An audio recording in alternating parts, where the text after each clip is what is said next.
Cristo está buscando obreros hoy que quieran ir con Él. Cristo quiere mensajeros hoy que anuncien su verdad. ¿Quién dirá, Señor, yo listo estoy, haré tu voluntad? Lucas capítulo 24, vamos a ubicarnos en los versículos 13, y yo quiero hacer una lectura un poco extensa, pero espero hacerla bien la lectura. Lucas capítulo 24, versículo 13. Y el sermón de esta mañana se titula El Camino a Emaús, tal y como las sociedades bíblicas le han puesto aquí a... Saben que la Biblia, cuando fue escrita, pues no fue escrita con capítulos o versículos, ¿no? La Biblia originalmente cuando se escribe en otro idioma, el Antiguo Testamento en hebreo, el Nuevo Testamento en griego, pero a nosotros nos ha llegado en español, ¿no? Gracias a Carcelero de Reina y Cipriano de Valera, los españoles, ¿verdad?, que hicieron la traducción, la primera traducción completa de la Biblia al idioma español. Ellos la hicieron en otros siglos y nosotros tenemos la versión en español del idioma vinculado al país de España, ¿no? Por eso habla de vosotros y cosas que nosotros no hablamos así, pero en su momento así hablaban ellos. Y es la versión más popular, tal vez no la que mejor entendemos, pero sí es la más popular en nuestros países, ¿no? Entonces vamos a ubicarnos con esta versión de la Escritura, y las sociedades bíblicas a cada... le decimos perícopa, a cada segmento de la Escritura le ponen un titulillo, ¿no?, para que el lector novato entienda de qué trata este pasaje. Este pasaje habla de el camino a Emaús, y empezamos con la lectura en el versículo 13 del Evangelio de Lucas, del capítulo 24. Dice así la Escritura: Y aquí, dos de ellos iban el mismo día a una aldea llamada Emaús, que estaba a 60 estadios de Jerusalén. Iban hablando entre sí de todas aquellas cosas que habían acontecido. Sucedió que mientras hablaban y discutían entre sí, Jesús mismo se acercó y caminaba con ellos, mas los ojos de ellos estaban velados para que no le conociesen. Y les dijo: ¿qué pláticas son estas que tenéis entre vosotros mientras camináis? ¿Y por qué estáis tristes? Respondiendo uno de ellos, que se llamaba Cleofas, le dijo: ¿eres tú el único forastero en Jerusalén que no ha sabido las cosas que en ella han acontecido en estos días? Entonces él les dijo: ¿qué cosas? Y ellos le dijeron: de Jesús Nazareno, que fue varón profeta, poderoso en obra y en palabra delante de Dios y de todo el pueblo, y cómo le entregaron los principales sacerdotes y nuestros gobernantes a sentencia de muerte y le crucificaron. Pero nosotros esperábamos que Él era el que había de redimir a Israel. Y ahora, además de todo esto, hoy ya es el tercer día que esto ha acontecido. Aunque también nos han asombrado unas mujeres de entre nosotros que antes del día fueron al sepulcro, y como no hallaron su cuerpo, vinieron diciendo que también habían visto visión de ángeles, quienes dijeron que Él vive. Y fueron algunos de los nuestros al sepulcro y hallaron así como las mujeres habían dicho, pero a Él no le vieron. Entonces Él les dijo: oh insensatos y tardos de corazón para creer todo lo que los profetas han dicho. ¿No era necesario que el Cristo padeciera estas cosas y que entrara en su gloria? Y comenzando desde Moisés y siguieron por todos los profetas, les declaraba en todas las escrituras lo que decían de Él. Llegaron a la aldea donde iban, y Él hizo como que iba más lejos, mas ellos le obligaron a quedarse diciendo: quédate con nosotros porque se hace tarde y el día ya ha declinado. Entró pues a quedarse con ellos. Versículo 30. Y aconteció que estando sentado con ellos a la mesa, tomó el pan y lo bendijo, lo partió y les dio. Entonces le fueron abiertos los ojos y le reconocieron, mas Él se desapareció de su vista. Y se decían el uno al otro: ¿no ardía nuestro corazón entre nosotros mientras nos hablaba en el camino? Y cuando nos abría las escrituras. Y levantándose en la misma hora, volvieron a Jerusalén y hallaron a los 11 reunidos y a los que estaban con ellos, que decían: ha resucitado el Señor verdaderamente y ha aparecido a Simón. Entonces ellos contaban las cosas que les había acontecido en el camino y cómo le habían reconocido al partir el pan. Dios bendiga su palabra. Amén. Esta mañana los invito a ponerse, imaginemos que estamos caminando con estos dos discípulos, que claramente la Biblia nos dice que iban a una aldea que se llamaba Emmaús. Quiero invitarlos en esta mañana que hagamos el ejercicio mental de ubicarnos con estos discípulos. Imagínense que estamos caminando a la par de ellos. Y si hacemos ese ejercicio mental, probablemente podemos comprender mejor el pasaje. El pasaje claramente nos enseña varias cosas. Número uno, nos enseña que los discípulos, que eran dos, de uno de ellos se nos da el nombre, ¿no? Cleofas. Nos dice el pasaje que estaban tristes. No nos dice por qué estaban tristes, pero podemos inferir claramente por qué estaban tristes. Aparentemente ellos habían puesto sus esperanzas en que este hombre que andaba predicando, que andaba enseñando acerca de la libertad espiritual, ellos pensaban de que él era el libertador que les había de quitar de la opresión romana. Roma era el imperio en ese momento, ¿no? Y entonces ellos probablemente habían confiado de que este era el libertador que por tanto tiempo habían estado esperando ellos. Si usted estudia historia, se va a dar cuenta que Israel, por la ubicación que tiene, primeramente fue oprimido por los egipcios, después fue oprimido por los asirios, después también fue oprimido por los babilonios, después por los persas, después por los macedonios o los griegos y después por los romanos.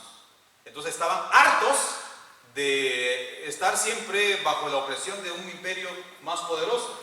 Y finalmente, cuando aparece un predicador que dice que es hijo de Dios o hijo del hombre, como vemos en las escrituras, y cuando vemos que él puede hacer milagros, estos hombres han depositado su confianza y dicen: este es el que nos va a traer la verdadera libertad de todo, ¿verdad?, de esto que hemos estado viviendo. Pero ese predicador fue crucificado y con él murieron las esperanzas de muchos.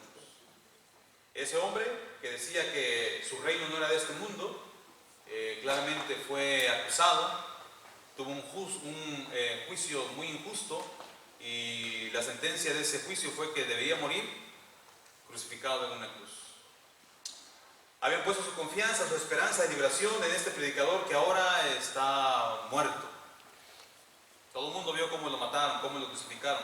Y hay unas mujeres que dicen que está vivo, pero a nadie le consta que está vivo. Solamente ellas dicen que está vivo. Nadie lo ha visto. Hay un rumor por ahí de que fue resucitado, pero a nadie le consta que el predicador está vivo. Y entonces, aparentemente están tristes porque están decepcionados. Toda su esperanza fue puesta en este hombre, y ahora ese hombre, hace algunos días que fue asesinado por los romanos. El pasaje también nos dice que estos hombres quedan asombrados de que el hombre que se les une en la plática, que claramente sabemos que es Jesús, quedan asombrados de que él es el único aparentemente que no sabe lo que ha ocurrido. Y le dice: ¿y qué cosas han pasado? Y los hombres dicen: y es que eres tú el único que no sabe lo que ocurrió. Todo el mundo sabe acá, ¿verdad?, lo que ha ocurrido hace algunos días. Hay un erudito, Hillel Geba, que él opina que para el año 70, más o menos, ¿verdad?, unos años después de que Jesús resucitó, se estima que habían en Palestina o en Jerusalén 20.000 habitantes. 20.000 son poquitas personas, ¿no? Pero 20.000 habitantes es suficiente para que un chisme o un rumor se corra rápidamente. Tal vez hay un poquito más. Pero los dos discípulos le dicen a este hombre que sabemos que es Jesús: todo el mundo sabe lo que ha ocurrido. Es que todo el mundo sabe lo que hicieron los romanos el viernes. Todo el mundo sabe que crucificaron a ese predicador. Y ese tema, yo imagino, ¿no?, fue el tema del fin de semana. Sabemos, cuando vemos la noticia, ya sea los canales izquierdistas o de derecha, ¿verdad?, sabemos que hay una tendencia, ¿no?, y uno tiende a repetir lo que uno ve en la televisión.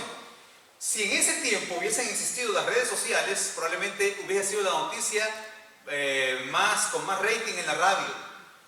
Si Si hubiesen existido la televisión, que no existía, claramente está, pero si hubiese existido la televisión, probablemente ese hubiera sido el tema del fin de semana. Si hubiesen existido las redes sociales como el Facebook y el Instagram, probablemente la crucifixión de Jesús hubiese sido el tema tendencia de ese fin de semana. Y entonces los dos discípulos dicen, y es que tú eres el único que no sabe que crucificaron a Jesús. La tercera cosa que vemos en el pasaje es que estos dos discípulos quedan interesados en el manejo que tiene este hombre de las Escrituras, porque dice que Jerusalén estaba, ¿verdad?, a una distancia que hoy en día serían como unos 11 kilómetros. Yo sé que ustedes acá lo miden en millas, ¿no? No saqué la distancia en millas, pero en nuestros países usamos kilómetros. Pero son como 2 o 3 horas caminando, y eso sí creo que todos lo entendemos.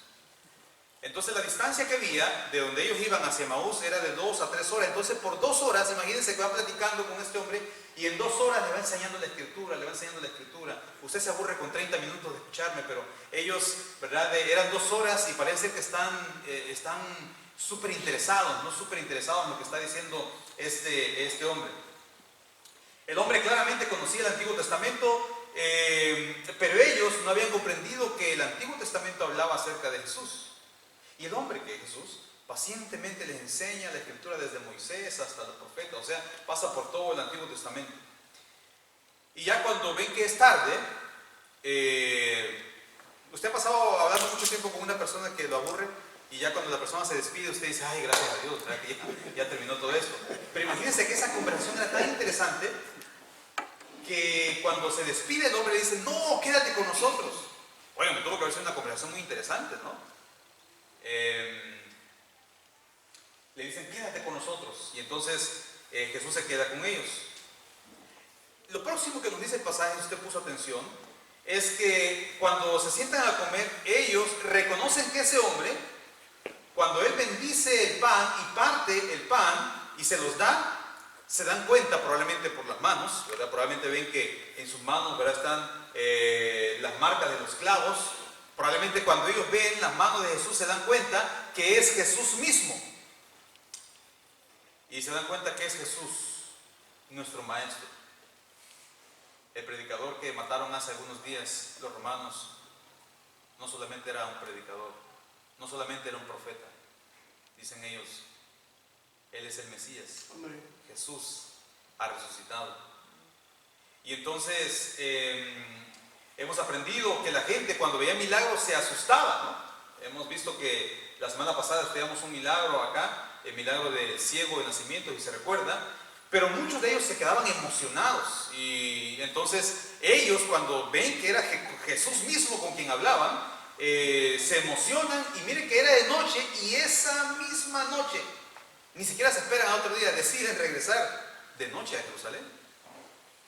Y emocionados encuentran a los 11, dice que eran 11 porque ya Judas se había suicidado, ¿verdad? Y le cuentan su historia. Lucas nos da este gran tesoro de la Escritura. De los otros evangelistas, Marcos cuenta toda esa historia, la resume en 2 pequeños versículos, y Mateo y Juan ni siquiera hacen referencia a eso. Ahora yo quiero invitarlos, hermanos, en esta mañana, hermanas e invitados, ¿verdad? Quiero invitarlos a no solamente a ponernos en el lugar de ellos, sino que tratemos de pensar como pensaban estos discípulos. Y yo creo muy firmemente que estos discípulos lo representan a usted. Yo creo firmemente que si usted hubiese estado en el lugar de estos discípulos, usted y yo hubiésemos actuado de la misma manera. Yo creo firmemente que estos discípulos representan su vida. Yo no los conozco a ustedes, ustedes no me conocen a mí, pero claramente este pasaje nos demuestra los caminos que pasa un ser humano. Creo yo que estos discípulos representan nuestros periodos de frustración, nuestros periodos de decepción, nuestros periodos donde también hemos perdido la fe. Y yo creo claramente que todos los que estamos acá hemos pasado diferentes crisis, donde a veces dudamos, donde a veces nos cuesta creer que hay algo más grande, que hay algo superior, y a veces nos cuesta creer que verdaderamente Dios existe. Lucas nos dice que iban, pero no nos dicen exactamente las razones, ¿verdad? Pero sí nos dice que mientras ellos iban, estaban tristes.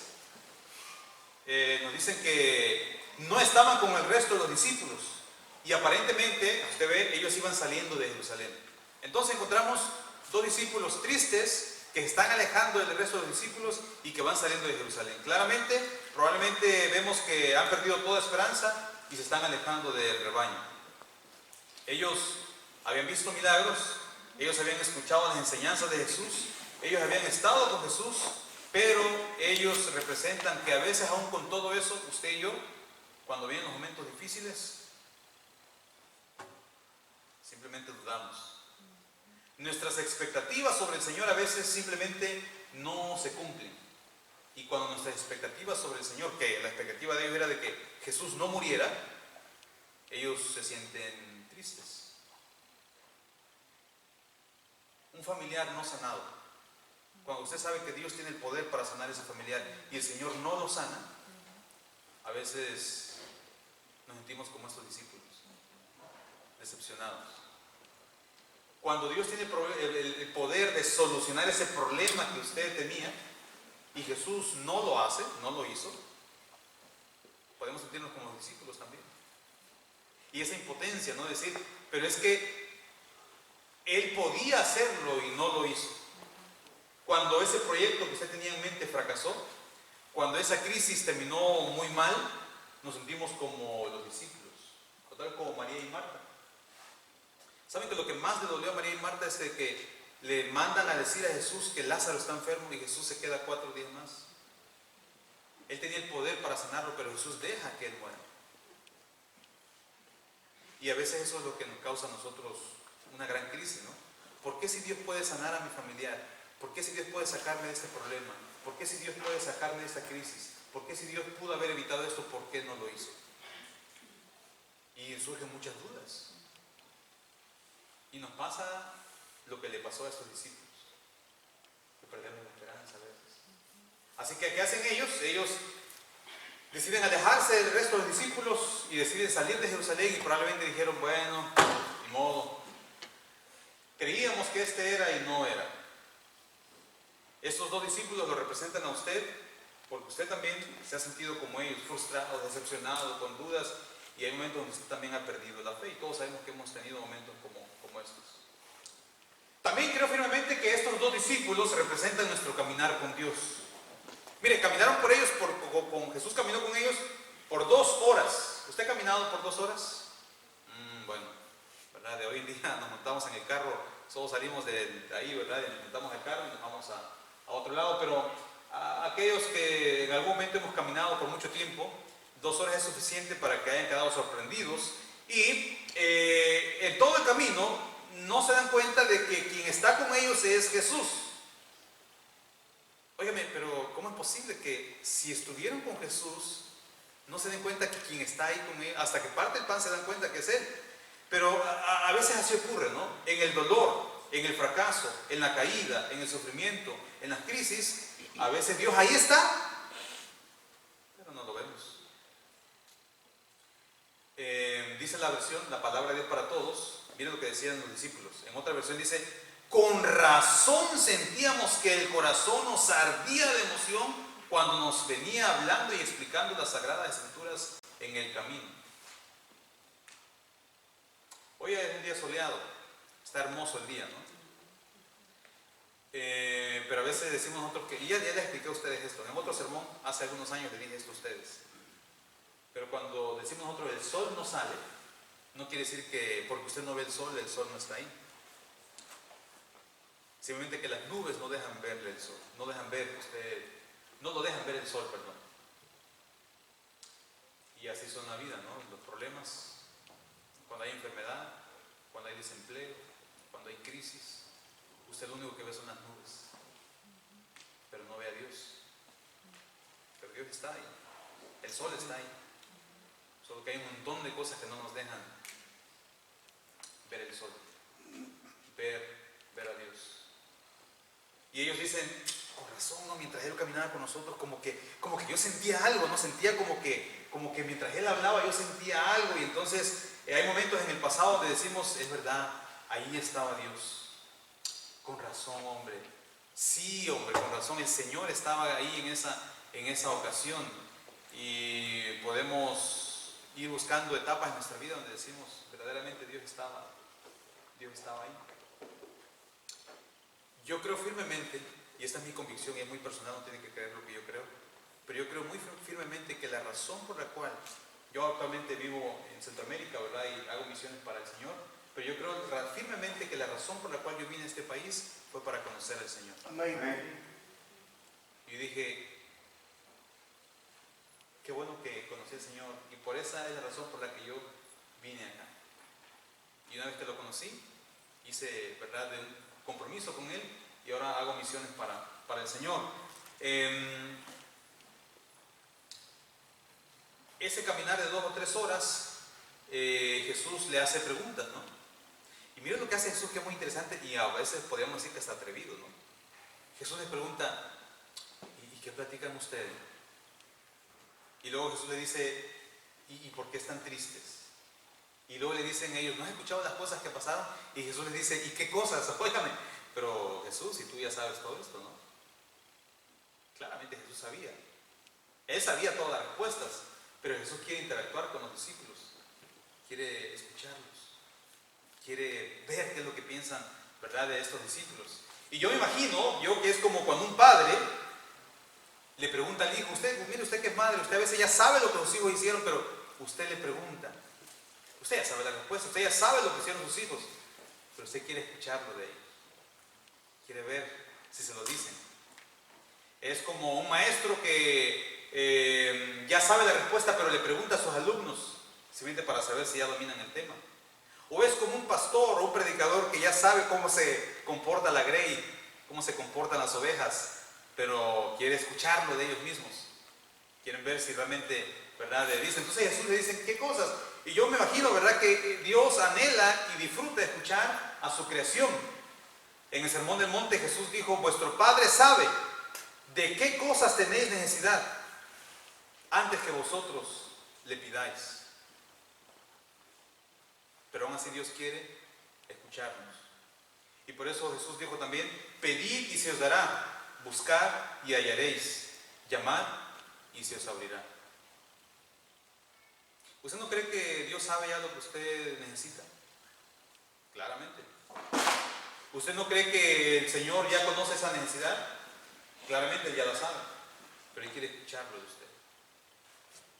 Él está esperando, se deleita cuando usted va en oración a Él y le pide, porque Él quiere ver a su creación interactuar con Él.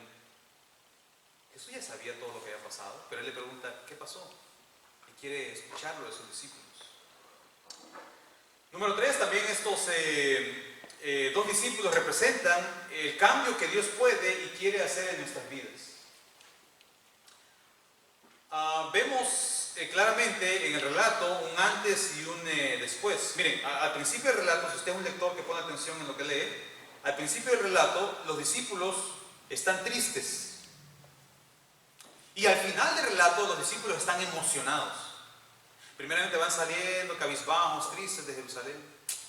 Ay, nos mataron a este predicador. Y al final del relato están emocionados contándole a los 11 discípulos que Jesús está vivo. Entonces vemos un cambio radical ahí y vemos un inicio de desesperanza y vemos un final lleno de fe, de convicción. Y una cosa que siempre yo he sostenido es que un encuentro con Jesús cambia la vida. Cuando usted tiene el encuentro con el resucitado, su vida va a cambiar radicalmente. Un encuentro con Jesús cambia la vida y Dios simplemente ya no quiere que sigamos llenos de desesperanza, de dolor, de angustia. Pero cuando Dios llega a la vida de un ser humano, Dios quiere cambiarla radicalmente. Me estoy acordando ahorita de una niña allá en Winston-Salem, hace como 20 años yo le decía, ¿no? Ella decía, mi papá cuando no era cristiano nos pegaba duro. Y yo decía, ¿y ahora que es cristiano? Nos pega, pero después llora con nosotros. Bueno, eso no es el cambio, tal vez que, ¿verdad?, uno anhela o espera ver. Sabemos que esos cambios son de manera gradual, pero mire, si usted se encontró con Jesús, Jesús tuvo que haberle cambiado la vida. Amén. Y algunos tuvimos un encuentro con Jesús Amén. y Jesús nos cambió la vida. Literalmente, algunos nos cambió la vida. Porque tomamos decisiones radicales, ¿verdad? Con fundamento en las convicciones al Señor. Yo no sé qué le ha pasado a usted en su vida, no lo conozco y tal vez no tengo que preguntarle. Pero yo quiero hacerla reflexionar de que no se quede triste como estaban esos discípulos.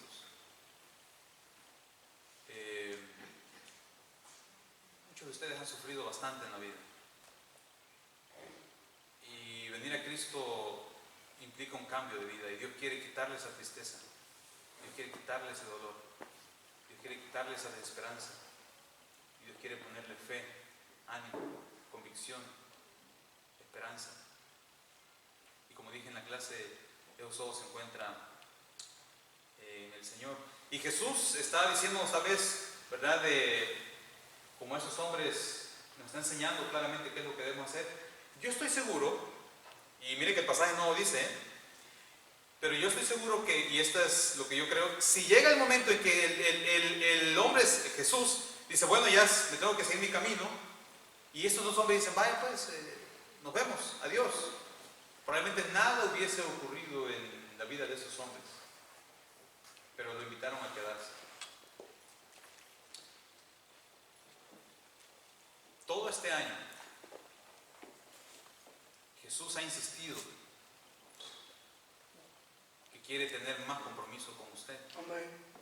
Todo este año, de diferentes maneras, Jesús le ha dicho, yo quiero que tú te comprometas conmigo.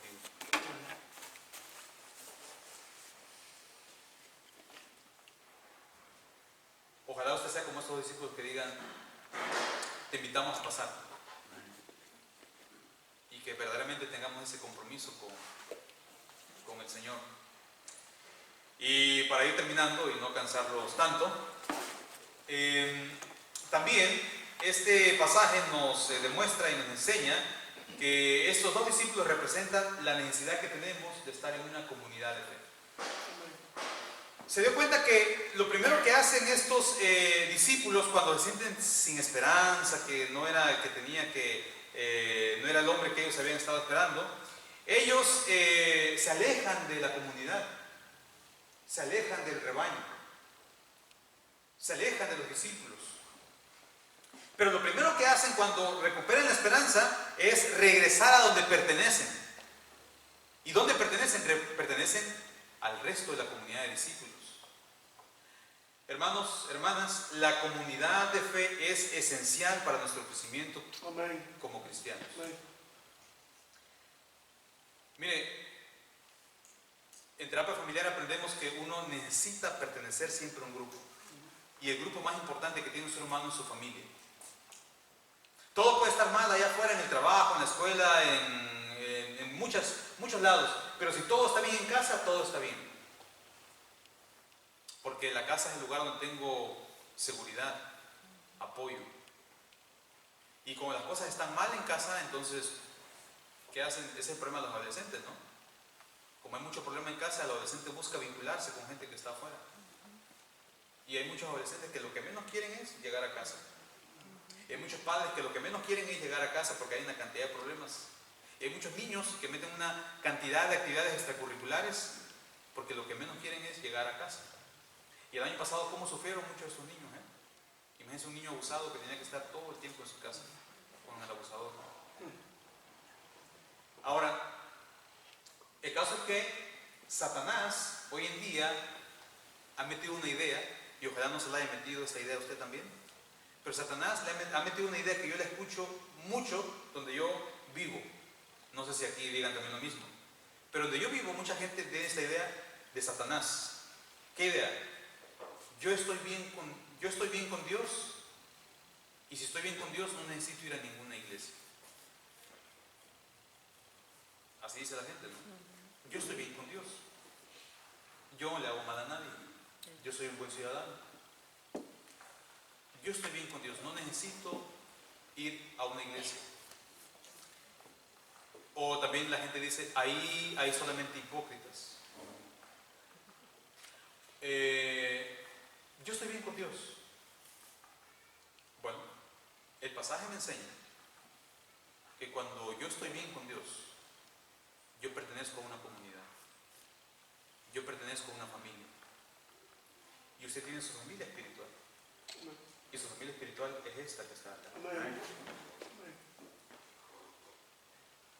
Le voy a decir algo, ojalá que sea lo mejor que se recuerde de ese sermón. Cuando menos quiera ver a sus hermanos en la fe, es cuando más cerca necesita estar de ellos. Cuando usted se levanta y dice, no quiero ver a nadie de la iglesia, es cuando más necesita verlo. Porque eso es como el termómetro que está diciendo, se está alejando de la comunidad. Se está alejando. Y si usted se va una semana, va a ser difícil regresar en 2 semanas. Y si se va 2 semanas, va a ser más difícil regresar en 1 mes. Y si se va en 3 meses, va a ser más difícil regresar después de 6 meses. Y esta pandemia ha sacudido a las iglesias. Porque hasta el día de hoy las iglesias no hemos recuperado completamente a todos los miembros que teníamos antes de la pandemia. Para muchos esta fue la excusa perfecta. Y decimos, yo no voy a la iglesia porque no quiero arriesgarme. Pero si vamos al banco, si vamos al centro comercial, si vamos a otros lados, porque parece que allá sí no me voy a contagiar, pero en la iglesia sí puedo contagiar. Entonces mucha gente necesitaba la excusa perfecta y la pandemia se la dio. Hermano o hermana, no se engañe. Usted necesita estar en una comunidad de fe. Usted necesita una familia, y esa familia es su familia espiritual. Y mire qué interesante, ¿no? Que a veces los vínculos en la fe son más fuertes que los vínculos en la sangre. A veces uno se lleva mejor con los hermanos de la iglesia que con sus propios hermanos. A veces uno puede confiar más o encontrar más apoyo en hermanos de la fe que a veces en su propia familia. Porque nos une un vínculo que es un vínculo espiritual. Si no me cree, la gente que dice que no necesita ir a ninguna iglesia es gente que no sabe de Biblia, porque nunca ha leído el libro de los Hechos, que refleja la importancia de ser parte de una comunidad de fe.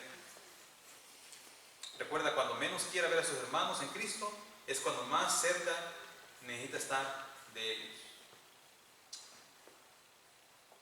Vamos a leer Mateo y con eso termino, capítulo 28.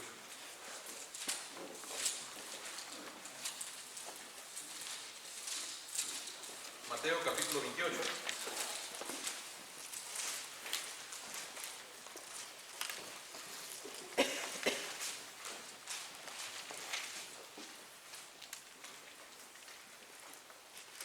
Esta mañana les he hablado acerca del Cristo resucitado. Los cristianos nos reunimos y celebramos que Jesús resucitó. El mundo lo hace una vez al año, que es la Semana Santa, que le llamamos así, ¿no? Pero esta mañana usted y yo nos hemos reunido acá para celebrar que Cristo, sí, es verdad, fue crucificado, sí, es verdad, murió, pero también nos reunimos para celebrar que Él resucitó. Amén. Jesús no se quedó en una cruz clavado. Jesús fue levantado por el Padre, y si Él vive, un día también nosotros viviremos. Amén. Juntamente con Él. El Cristo resucitado está con nosotros también en esta mañana. ¿Para qué? Para devolverle la fe a usted si la había perdido como los discípulos. Para caminar con nosotros como caminó con esos discípulos. Para cambiar nuestras vidas como cambió la vida de esos discípulos. Y para darnos una comunidad de fe como se la dio a esos discípulos. 28:1 de Mateo. Pasado el día de reposo, al amanecer del primer día de la semana, vinieron María Magdalena y la otra María a ver el sepulcro. Versículo 2. Y hubo un gran terremoto, porque un ángel del Señor, descendiendo del cielo y llegando, removió la piedra y se sentó sobre ella. Su aspecto era como un relámpago y su vestido blanco como la nieve. Y de miedo de él los guardas temblaron y se quedaron como muertos. Mas el ángel, respondiendo, dijo a las mujeres: no temáis vosotras, porque yo sé que buscáis a Jesús, el que fue crucificado. no está aquí, pues ha resucitado. Amén. Bendiciones. Amén. Gloria a Dios. Himno que está marcado con el número 138. Él me levantó.